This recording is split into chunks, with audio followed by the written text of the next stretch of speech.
Today, we are diving into a condition that 90% of you will develop at some point in your life, and that's hypertension. It is known as a silent killer, and for a good reason. So, I'm going to tell you about three proven strategies that I recommend to all my health guests to lower their blood pressure naturally without medications.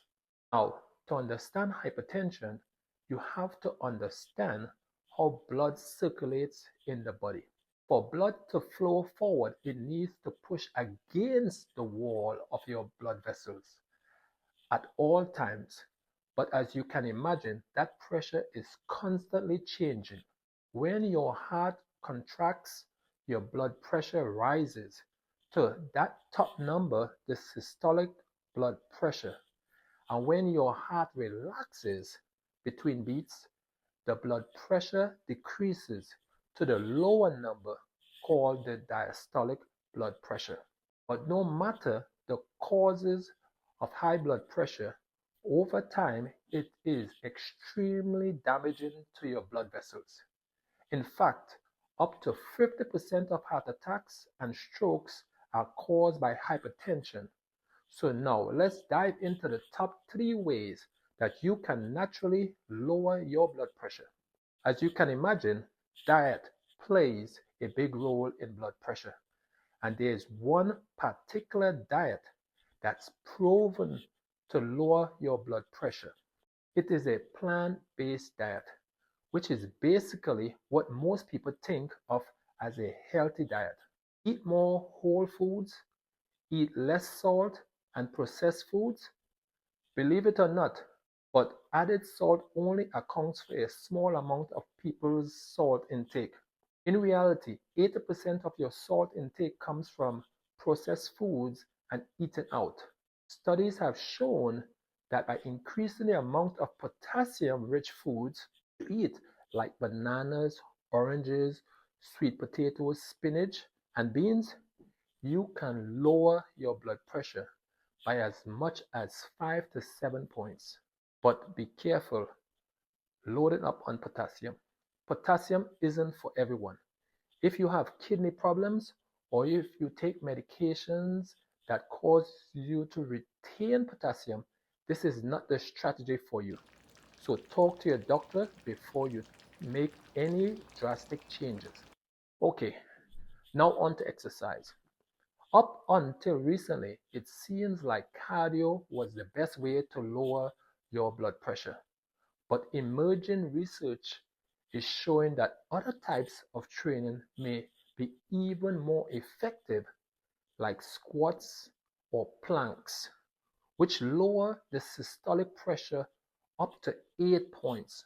If you love this type of comment, then I would like for you to comment HBP in the comment area below, and I will send you a free ebook on high blood pressure. Getting back to the topic at hand, if you exercise, you are going to lose some weight, which is great because weight loss is another powerful tool. For every 2.2 pounds of weight loss, your blood pressure should decrease by 1 point. The third one is sleep. Sleep is another important one. Sleeping less than 6 hours per night have been shown to increase the risk of high blood pressure.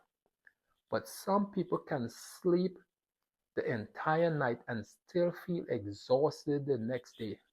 This can be a sign of obstructive sleep apnea, a condition where your breathing starts and stops throughout the night.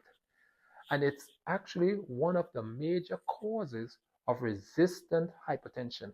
So, if you're really tired during the day, even after getting a good night's sleep, or if your partner tells you that you have sort of choking or gasping or really loudly snoring at night, those would be reason to talk to a health coach, such as myself, and also consider getting tested.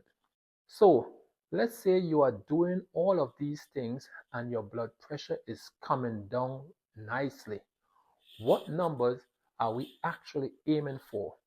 And can you go too low? Yes, you can go too low. We want to move from 140 over 90 down to 130 over 80. Now, the goal of this video is not to overwhelm you. You don't have to make all of these changes at the same time. Sustainability is the key, and adding in small changes over time can have a huge impact in the long run. So I challenge you to pick one thing on this list that you are going to implement and leave a comment to let me know as a way of committing to it. If you have learned something valuable today, then share this video with someone who might benefit from it.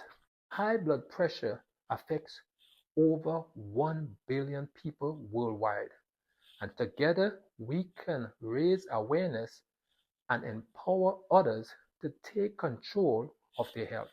So, as always, my name is Hollis, and I'm a health coach, and I will see you on the next video.